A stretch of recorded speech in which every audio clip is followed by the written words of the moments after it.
করত।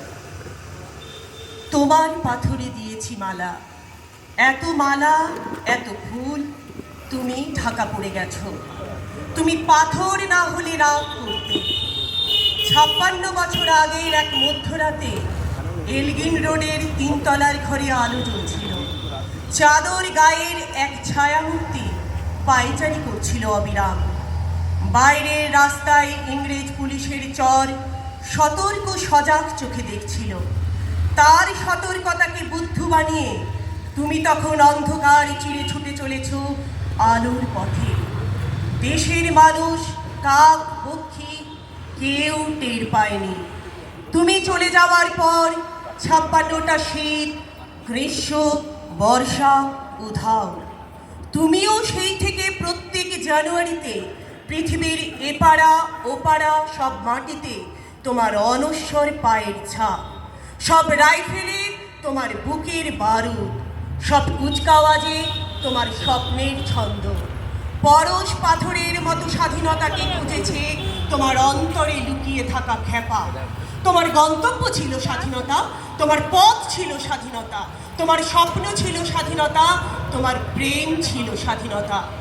তুমি রক্ত দিলে স্বাধীনতার জন্য, তাই তুমি পাথর।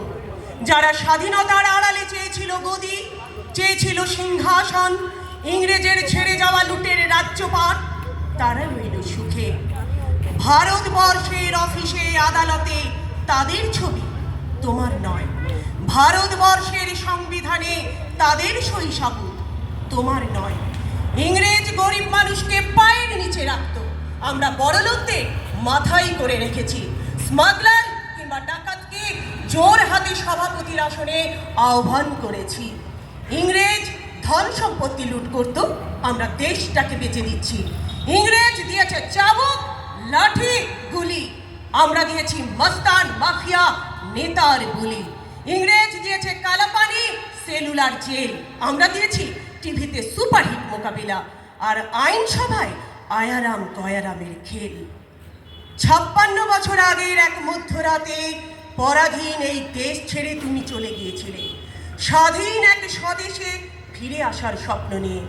তুমি ফিরে আসনি, স্বাধীনতা এসেছে, তার কাঁধের ঝুলি ভরে নিয়ে এসেছে ভোট নামক রাজ্যসহ যোগ্য, গণতন্ত্র নামক চিরায়ত মাৎসন্যায়, প্রগতি নামক লোক ঠকানো স্ট্যাটিস্টিক্স, সংহতি নামক বিস্ফোরণে চুরমার, ঐতিহ্য নামক মন্দির মসজিদের ঝগড়া, আর সমুদ্র হিমাচল ভরিয়ে দেওয়া ভাষণ, ভাষণ আর ভাষণ।